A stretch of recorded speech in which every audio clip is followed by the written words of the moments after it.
Ellen McCauley. I'm a Pray It Off in Syracuse, New York.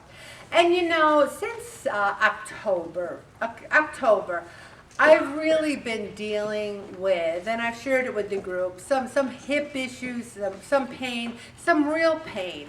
And I haven't substitute taught as much as I did last year because it's like 6 flights of stairs, up and down, up and down, up and down, and I have to be there for those kids. And if you're not in good physical shape, it's very hard to especially substitute when you're taking them out on the playground and the gym and all that. And I also, starting in February, I still was going to the gym, I still was riding my bike, and I was hurting myself. I was not letting the inflammation heal. So for the past, like, I'd say 60 days, I've found that God has been speaking to me in so many different ways that I've slowed down to maybe here, and that everything happens for a purpose, that I have the time now to go through these bins of cards and bins of paper and bins of things and clean. And I don't know about you, but when everything's all messy, it just makes me a little nervous. But when it's all nice and organized, I tend to just want to stand there and look at it and say, wow, that looks so good. And you know, I've shared this before. When I read the Marie Kondo book, The Life-Changing of Tidying Up, it talked about rolling your underwear in these little squares and arranging them in your drawer. And I ran upstairs, threw all my underwear on the bed. I practiced rolling them in that roll. And to this day, my underwear drawer is a thing of beauty and a joy forever. I have the white ones in a row. I have the darker ones. I have the tighty whities over here that I want my stomach to, you know, be squeezed in a little. I have the loosey gooseys over here. They are organized, and it feels so good. No matter what's happened in my life, my underwear are good. And I also, in this time frame, have gotten this software. It's $30 for a year's membership called PhotoMine, and you can just take pictures, and it just scans everything in front of you, and it's awesome. So I've been scanning things and getting rid of them. And then you have to clean while you're doing this. I took everything off a bookcase, cleaned the bookcase, and I do it a little at a time so I'm not over hurting my hip or anything. And when you do the deep cleaning, and you might say, Ellen, I'm in no shape to deep clean, then I'll say to you, do you have a couple bucks? Because you can hire someone to come in your house and clean your house. I know people who have cleaning ladies. I have names of cleaning ladies.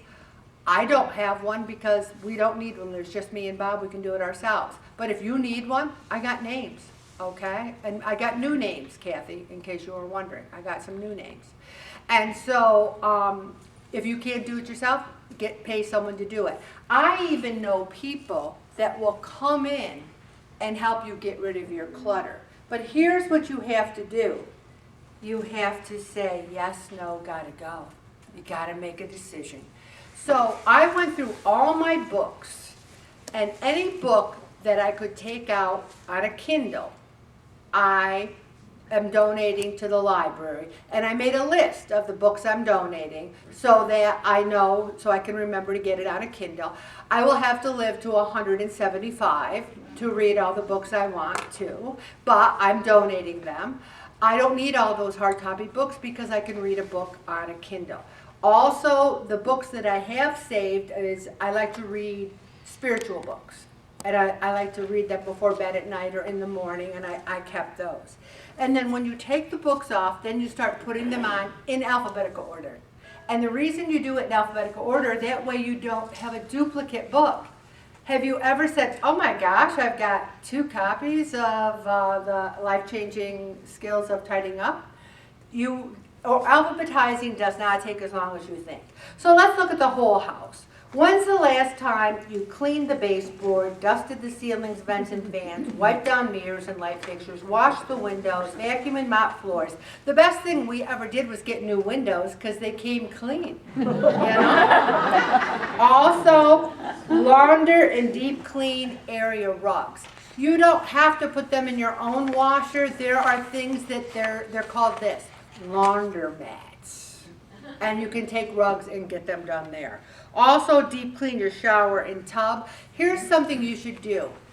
Invite company over and then clean your house, okay? I have people coming to stay with me for my 50th college reunion. And so we got a little bit of our gun to our head. It's May 15th, 16th, and 17th. And this just says, clean out the fridge. If you have things that have been in there that are dead, no one is going to raise them back to life. Okay, you got to get rid of them. Organize your cabinets. You know, we used to call my first husband, who were very good friends, his mother, God rest her soul. When you're Irish and you talk about someone, you always have to say, God rest their soul, who's gone to heaven.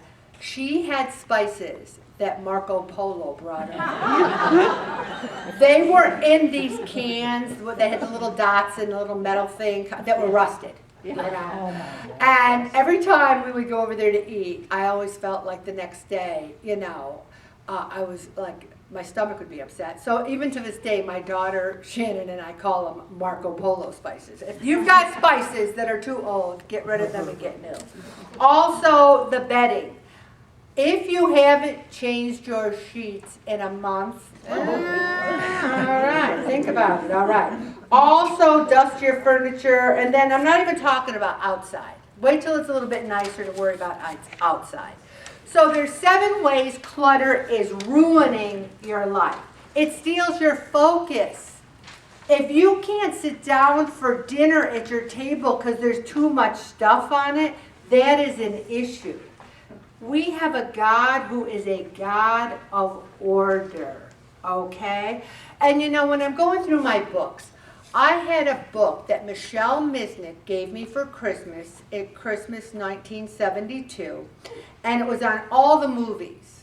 And you could look up a movie and see who the star was, who produced it, who was in it, what the movie was about. I love that book. But guess what they have now, everybody? Google! I don't need that book. If I want to know who starred in a movie, I can Google it and know 1 second later.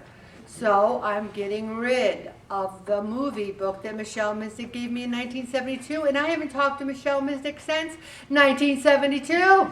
I think she'll be okay with it. So let's get rid of some of this stuff, okay? Also, overconsumption increases stress. And my sister, who never watches the blog, is a shopaholic, and she has too many clothes, and she gives them to me. And I, therefore, have what, everybody? Too many clothes. So I told you already, my limit is 30 pairs of capri pants. And you might laugh at that. That's really funny, Ellen. That's so many. You have no idea how many that she gave me. Hundreds. Wow, it's true. All right. And it produces stress. It gives me stress to have too many clothes.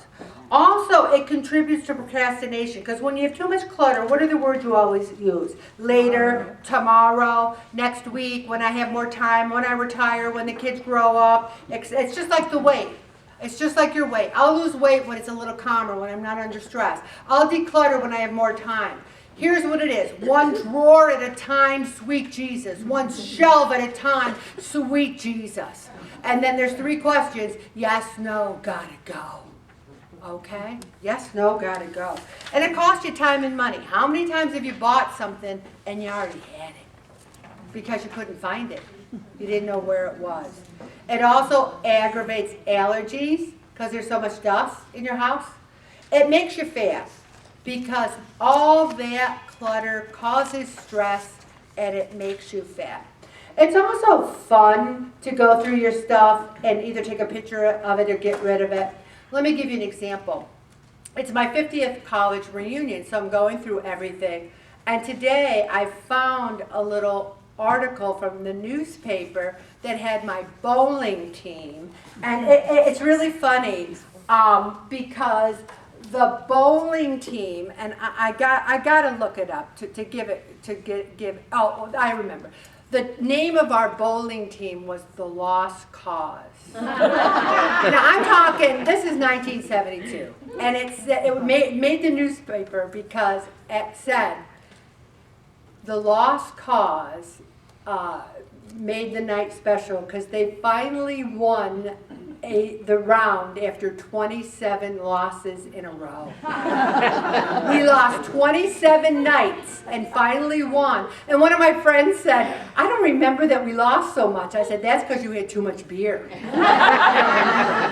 Well, then a really funny story is we were awful, but we had a lot of fun. But one of the girls became a teacher. She ended up coaching the bowling team at her school, and now she bowls semi-professionally and makes money. Wow. So it just goes to show that you can persevere and go from the lost cause. But it's gotten a lot of laughs on Facebook, and then I can recycle it, okay? So that's what you need to do. Live in the present. The past can be fun. Share it. Let it go. Okay, Bob, I'm going to stop right there and do one more.